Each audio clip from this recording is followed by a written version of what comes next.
नमस्कार दोस्तों। आज हम सहायक कुल सचिव परीक्षा 2024 जो कि 2 या 3 मार्च 2025 को आयोजित होनी है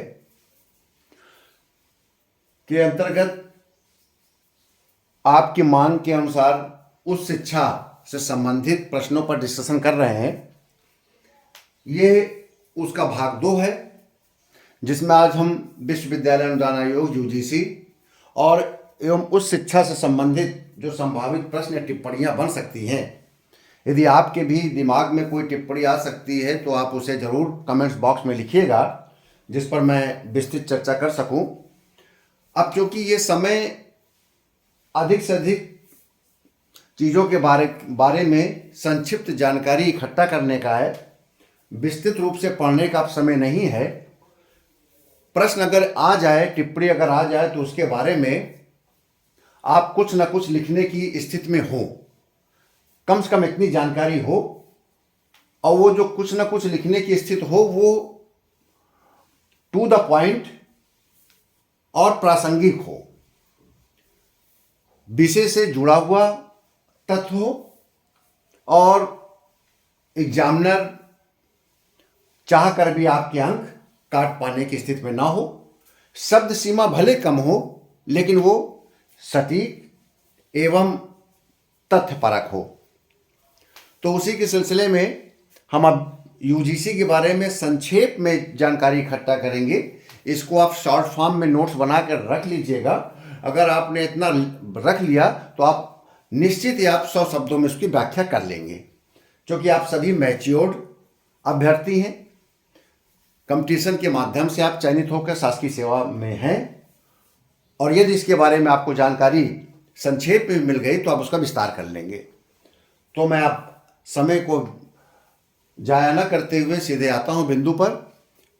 यूनिवर्सिटी ग्रांट कमीशन की स्थापना 28 दिसंबर 1953 में हुई थी, लेकिन सांविधिक दर्जा इसे 1956 में प्राप्त हुआ। सांविधिक दर्जा का आशय, जब लोकसभा राज्यसभा विधेयक को पारित करते हैं और जब कानून बनता है तो उसे हम सांविधिक कहते हैं, और जब यही 2/3 बहुमत से जब लोकसभा राज्यसभा पारित करता है कोई विधेयक तो उसे संवैधानिक दर्जा कहते हैं। तो ये सांविधिक दर्जा 1956 प्राप्त हुआ, यानी कि सामान्य बहुमत से एक्ट पारित करके यूजीसी को स्वायत्त शासी एजेंसी बनाया गया, ऑटोनमस बॉडी बनाया गया। इसका मुख्यालय नई दिल्ली में है और वर्तमान में इसके अध्यक्ष प्रोफेसर एम जगदीश कुमार है।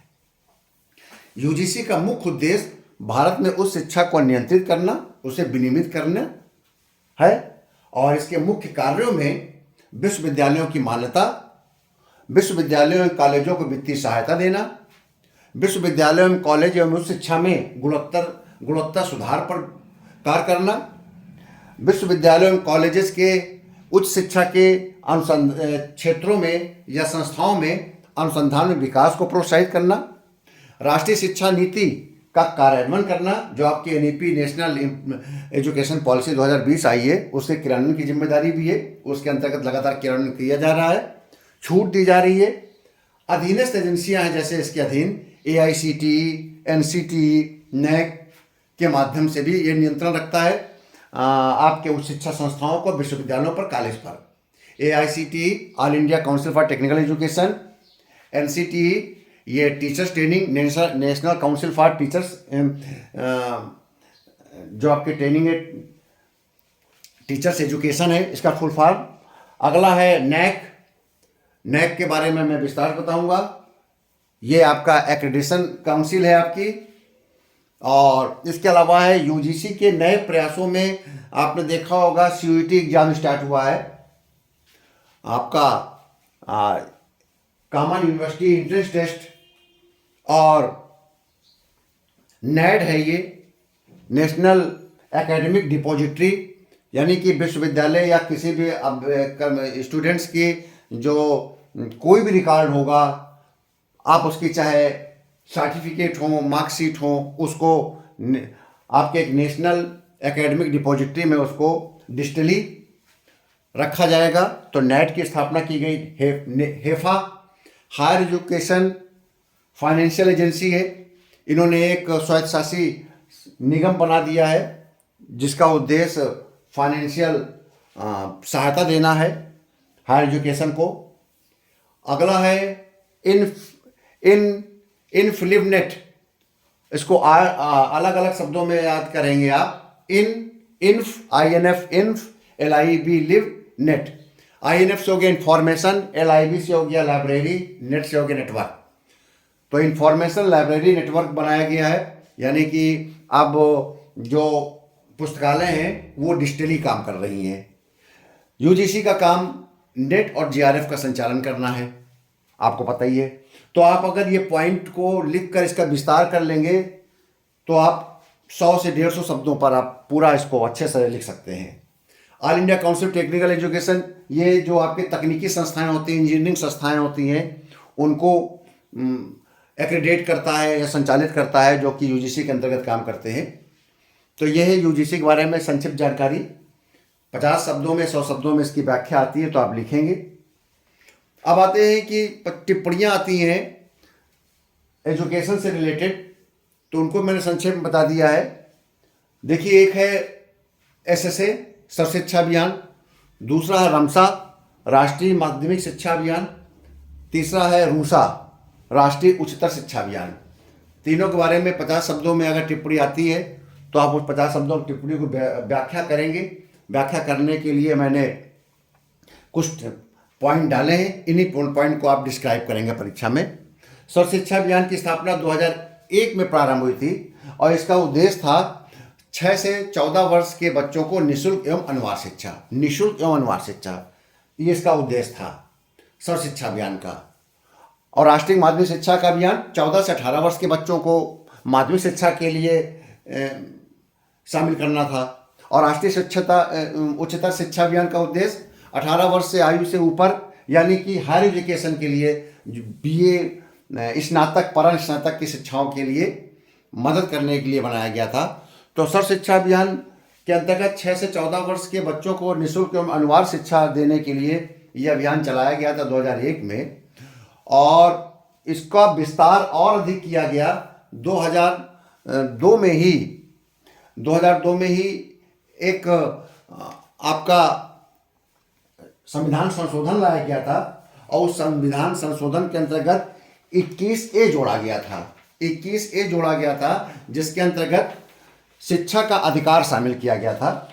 देखिए, शिक्षा के अधिकार को सन 2002 में 86वें संविधान संशोधन द्वारा जोड़ दिया गया था।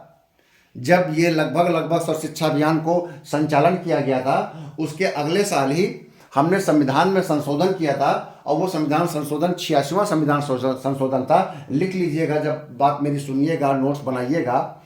और इसके अंतर्गत भारतीय संविधान में 21A जोड़ा गया था, जिसका भी उद्देश्य यही था कि राज्य की जिम्मेदारी है कि 6 से 14 वर्ष के बच्चों को अनिवार्य रूप से निःशुल्क शिक्षा उपलब्ध कराए।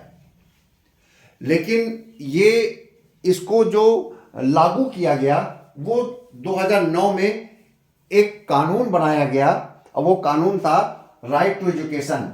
एक नीति बनाई गई, राइट टू एजुकेशन 2009 लागू किया गया। और 9 को लागू करते समय ये सर्व शिक्षा अभियान की बातों को इस राइट टू एजुकेशन में शामिल किया गया, जिसे 1 अप्रैल 2010 से लागू कर दिया गया था। सर्व शिक्षा अभियान 2001 में प्रारंभ किया गया था, और 2010 में जो भी संवैधानिक प्रावधान थे 6 से 14 वर्ष के बच्चों के, उसको शामिल किया गया सर्व शिक्षा अभियान में। उसमें उद्देश्य क्या था कि शिक्षा को मौलिक अधिकार बना दिया जाए, और यह कहा गया कि निजी स्कूलों में भी 25% सीटें निःशुल्क रूप से पढ़ाने के लिए व्यवस्थित की जाए, जिसका खर्चा सरकार वहन कर लेगी। प्रवेश में भेदभाव नहीं होना चाहिए। गरीबी, अमीरी, महिला, पुरुष, अनुसूचित जात, जनजाति, पिछड़े वर्ग के बीच में कोई असमानता नहीं चाहिए। महिलाओं को के साथ भेदभाव नहीं होने चाहिए। किसी प्रकार का एडमिशन लेते समय डोनेशन या कैपिटेशन फीस नहीं होनी चाहिए, ठीक है। और सर्व शिक्षा अभियान का एक उद्देश्य यह था कि स्कूलों का जो इंफ्रास्ट्रक्चर है, आधारभूत ढांचा है, उसको मजबूत किया जाए।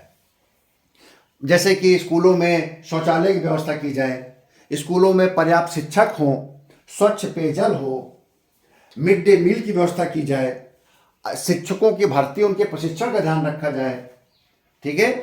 और इसी के साथ जब जोड़ा गया आपका शिक्षा का अधिकार अधिनियम, तो ये भी कहा गया कक्षा 8 तक के बच्चों को फेल ना किया जाए, बल्कि उनका सतत मूल्यांकन होता रहे। और यहाँ तक व्यवस्था की गई कि अगर 6 से 14 वर्ष के बच्चों में से कोई बच्चा स्कूल छोड़ चुका है तो उसको फिर से स्कूल में प्रवेश दिलाया जाए, ड्रॉप आउट बच्चों का पुनर्वास किया जाए। तो सर्व शिक्षा अभियान और शिक्षा का अधिकार अधिनियम दोनों को आप साथ लेकर समझिएगा, पढ़िएगा तो बेहतर रहेगा। और इसको आप 2-3 बार सुनेंगे तो अपने नोट्स को और अपडेट कर लीजिएगा। अब अगला आता है राष्ट्रीय माध्यमिक शिक्षा अभियान रमसा। 2001 में सर्व शिक्षा अभियान का प्रारंभ किया गया था। 2009 में रमसा का प्रारंभ किया गया। यह 14 वर्ष 18 वर्ष की आयु के बच्चों को माध्यमिक शिक्षा यानी कि कक्षा 9 से 12वीं तक की कक्षा में शामिल होने वाले बच्चों को इसमें समाहित किया गया।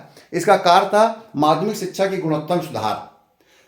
लगभग कार्य एक ही जैसे हैं। जो हेडिंग आप सर्व शिक्षा अभियान डालेंगे वही हेडिंग आप डालेंगे राष्ट्रीय माध्यमिक शिक्षा अभियान का। बस ये है कि वो 6 से 14 वर्ष के बच्चों के लिए यानी कक्षा 8 तक के बच्चों के लिए, या उससे संबंधित स्कूलों के लिए, या उससे संबंधित शिक्षकों के लिए, ये 9 से 12वीं के लिए। तो माध्यमिक शिक्षा गुणवत्ता में सुधार करना, माध्यमिक शिक्षा का सार्वभौमिकरण यानी कि कोई भी बच्चा बिना इंटर के पास किए हुए पढ़ाई न छोड़े, कोशिश ये रहे। तो इसका सार्वभौमिकरण है। बुनियादी ढांचे में सुधार, तो बुनियादी ढांचे में सुधार का मतलब यही है प्रयोगशालाओं का निर्माण करें, स्कूल में कक्षाओं का अधिक अच्छे निर्माण करें, बिजली की व्यवस्था हो, शौचालय की व्यवस्था हो। इसके अलावा शिक्षक जो हों वो प्रशिक्षित हों, आपके स्कूल में मैदान हो, पुस्तकालय हो, प्रयोगशालाएं हो। तो ये इसे हम बुनियादी ढांचे में शामिल करते हैं कि किसी भी स्कूल में जो अनिवार्य आवश्यक चीज़ें होती हैं वो अनिवार्य रूप से होना चाहिए, ठीक है ना। तो जैसे विज्ञान की प्रयोगशालाएं, कंप्यूटर लैब, पुस्तकालय, आपका मैदान, खेल के मैदान, इन सब की व्यवस्था होनी चाहिए। तो इसमें सुधार, इसके लिए बजट का प्रावधान सरकार करती है। ड्रॉप आउट दर को कम करना। ड्रॉप आउट का मतलब है एक बच्चे स्कूल छोड़ जाना। तो बच्चे अगर स्कूल छोड़ रहे हैं तो उसको कम से कम करना। उनको छूटे हुए बच्चों को भी, छोड़ चुके हैं उनको भी स्कूल तक आकर्षित करना, ये काम है रमसा का। और शिक्षकों की भर्तियों प्रशिक्षण, ये मुख्य काम होता है किसी भी योजना का। अगला आता है राष्ट्रीय उच्चतर शिक्षा अभियान रूसा। इसका प्रारंभ 2013 में हुआ था। इसका उद्देश्य हायर एजुकेशन विश्वविद्यालयों में शिक्षा की व्यवस्था को और गुणवत्ता को मजबूत करना। उद्देश्य देखिए लिखा ही है, उस शिक्षा प्रणाली की गुणवत्ता और उच्च शिक्षा तक पहुंच में सुधार करना, यानी कि अधिक से अधिक लोग उस शिक्षा तक पहुंच सकें। इसका कार्य है राज्य स्तरीय उच्च शिक्षा संस्थाओं को वित्तीय सहायता। ये यूजीसी के माध्यम से रूसा का संचालन होता है। तो राज्य के जो भी उच्च शिक्षा संस्थाएं होती हैं उनको वित्तीय सहायता देता है रूसा के माध्यम से। आपके विश्वविद्यालय कॉलेजों के बुनियादी ढांचे के विकास को मैं कई बार बता ही चुका हूँ। अच्छे कॉलेज, अच्छे स्कूल, कक्षाएं, उनमें साइंस लैब, पुस्तकालय, खेल के मैदान, इसके अलावा छात्रावास, छात्रवृत्तियाँ, ये सब चीज़ें इंफ्रास्ट्रक्चर है। शिक्षण की गुणवत्ता में सुधार। शिक्षण का मतलब टीचिंग। टीचर्स कितने अच्छे तरीके से टीचिंग करें, इसके लिए उनको ट्रेनिंग दिया जा रहा है। विभिन्न प्रकार के ट्रेनिंग कार्यक्रम चलाए जा रहे हैं। सकल नामांकन को 2035 तक 50% पहुँचाना। ग्रॉस इनरोलमेंट, इसको जीआरई बोलते हैं, GER, gross enrolment ratio. Gross enrolment ratio का आशय ये होता है कि 18 साल या 23 साल के बच्चे हायर एजुकेशन में एडमिशन लेते हैं तो ये माना जाता है कि जितने बच्चे हायर एजुकेशन में, जितना 18 से 23 वर्ष के बीच के जितने भी यूथ हैं उनमें से जितने % बच्चे एडमिशन लेते हैं वो GER होता है। तो हम ये कोशिश करते हैं कि मान लीजिए अगर 5 करोड़ की आबादी 18 से 23 वर्ष के बीच में है तो हमारा मानना ये है कि कम से कम 2.5 करोड़ लोग हायर एजुकेशन प्राप्त करें। तो इसे बोलते हैं GER 50% तक पहुंचाना। जितनी आबादी है 18 से 23 साल के बच्चों की, उसमें से 50% लोग हायर एजुकेशन तक पहुँचें। इसको बोलते हैं सकल नामांकन अनुपात। उस शिक्षा अंतर्राष्ट्रीय मानकों के अनुरूप होना चाहिए। कोशिश ये किया जा रहा है, इसके लिए फंडिंग की व्यवस्था की जा रही है, रिसर्च चल रहे हैं। विश्वविद्यालयों कॉलेजों की स्वायत्तता। रूसा का उद्देश्य ये है कि कॉलेज और विश्वविद्यालय ऑटोनमस रूप में काम करें, प्रशासनिक नियंत्रण में काम ना करें, यानी कि इनको अपने विकास करने के लिए, इनोवेशन करने के लिए इनको पूरा अवसर होना चाहिए। वित्तीय सहायता 60 और 40 के अनुपात में दिया जाता है। 60% केंद्र सरकार देती है और 40% राज्य सरकार देती है, जो भी धनराशि रूसा के अंतर्गत उपलब्ध कराया जाता है। अगर विशेष राज्य का दर्जा प्राप्त है किसी राज्य को, तो वहाँ पर फिर रूसा के अंतर्गत दी जाने वाली धनराशि में से 90% केंद्र देगी और 10% राज्य देगी। तो आपकी ये 3 टिप्पणियाँ सर्व शिक्षा अभियान, राष्ट्रीय माध्यमिक शिक्षा अभियान और राष्ट्रीय उच्चतर शिक्षा अभियान और यूजीसी के संबंध में हुई। इसके अलावा टिप्पणियों में नैक आया है, आरटीई आया है। तो आरटीई के बारे में मैंने बता ही दिया है। राइट टू एजुकेशन 2002 में 86वें संविधान संशोधन द्वारा 6 से 14 वर्ष के बच्चों को अनिवार्य शिक्षा के लिए ये गारंटी दी गई थी, जिसको 2009 में राइट टू एजुकेशन एक्ट लागू किया गया, 1 अप्रैल 2010 से लागू किया गया था, और जिसके अंदर सर्व शिक्षा अभियान की विशेषताओं को आपको उल्लेख कर देना है। ठीक है। अब आता है नैक। नैक यूजीसी के अंतर्गत काम करता है। जब आप यूजीसी के बारे में लिखें, अगर विस्तार से लॉन्ग आंसर आ जाए यूजीसी पर, तो नैक को भी आप विस्तार से लिख दीजिएगा यूजीसी के अंतर्गत, क्योंकि सब पार्ट है। लॉन्ग क्वेश्चन बनाने के लिए जो एसएसए, रमसा, रूसा, नैक, आरटी सबको यूजीसी के अंतर्गत आप शामिल कर सकते हैं। ठीक है। तो आप ये मत सोचिएगा यूजीसी एक शार्ट है, यूजीसी के अंतर्गत ही इन सबको पढ़ा जाता है, और अगर लॉन्ग क्वेश्चन आ जाए तो आप सबको समाहित करते हुए एक बड़ा आंसर बना सकते हैं। अब आता है नैक। नैक का काम है कि जो भी शिक्षण संस्थाएं हैं उनको ग्रेडिंग देना, ये बताना कि ये किस ग्रेड की शिक्षा संस्थाएं हैं, इनमें क्या क्या सुविधाएं हैं, और सरकार को इनको कितना वित्तीय अनुदान देना चाहिए। और जब तक ये कोई संस्था नैक से अपना ग्रेडेशन नहीं कराती है, एग्रेडेशन नहीं कराती है, मान्यता नहीं लेती है, तब तक सरकार उसको वित्तीय सहायता नहीं प्रदान करती है। इसीलिए प्राथमिकता के तौर पर नैक से लोग अपना एक्रेडिटेशन कराते हैं। एक्रेडिटेशन का हिंदी में बोलते हैं प्रत्यायन, या आप यह कह सकते हैं मान्यता। ठीक है। तो राष्ट्रीय मूल्यांकन एवं प्रत्यायन परिषद है नैक का फुल फॉर्म, लिख लीजिएगा। नैक का फुल फॉर्म राष्ट्रीय मूल्यांकन एंड और प्रत्यायन परिषद, national assessment and accreditation council. इसकी स्थापना 1994 में हुई थी। इसका मुख्यालय बेंगलुरु में है और इसकी स्थापना यूजीसी ने किया था। नैक का मुख्य उद्देश्य शिक्षा की गुणवत्ता को बढ़ावा देना और उच्च शिक्षा संस्थाओं में निरंतर सुधार कराना। ठीक है।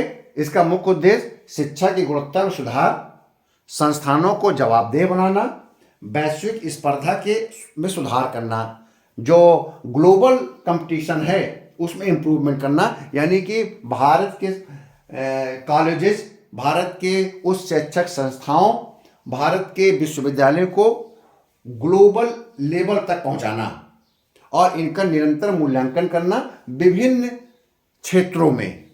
वो कौन से विभिन्न क्षेत्र हो सकते हैं, जैसे मैंने पहले बताया, जैसे सर्व शिक्षा अभियान, राष्ट्रीय माध्यमिक शिक्षा अभियान का उद्देश्य था कि ये देखना कि इनका बुनियादी ढांचा कैसा है, ये देखना कि यहाँ पर किस प्रकार से इनके पास प्रयोगशालाएं हैं, लैब हैं, कंप्यूटर लैब की क्या व्यवस्था है, स्पोर्ट्स की क्या व्यवस्था है, इनके टीचर्स की टीचिंग एबिलिटी क्या है, किस मेथड से पढ़ा रहे हैं, क्या इनकी इनोवेटिव टेक्नोलॉजी है, इनकी परीक्षा प्रणाली कैसी है, रिसर्च इनोवेशन के क्या क्या इनके कार्यक्रम हैं, क्या इनके रिसर्च एक्टिविटीज़ है, नेशनल और इंटरनेशनल रिसर्च परियोजनाएं ये कहाँ काम कर रहे हैं। ठीक है। इनकी स्मार्ट क्लासेस कैसी हैं, इनका डिजिटल रिसोर्सेस कैसे हैं, हॉस्टल की सुविधाएं कैसी हैं।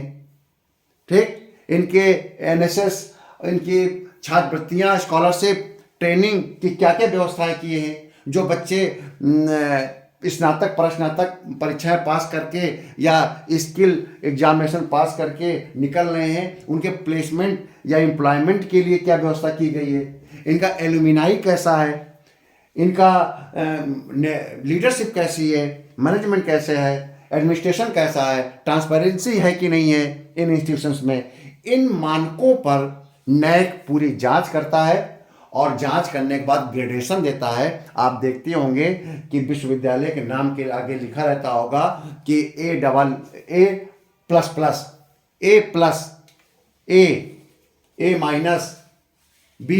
B++।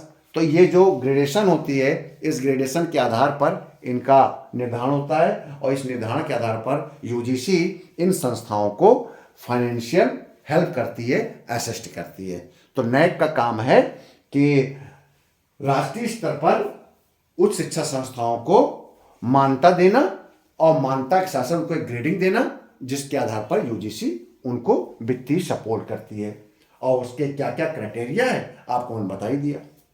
ठीक है, क्योंकि ये अब बड़ा हो रहा है वीडियो, तो आप इसको सुनिएगा और जितना आप अधिक कमेंट्स करेंगे, आपने पिछले वीडियो में कमेंट्स किया तो मैं देखिए तुरंत लेकर आया।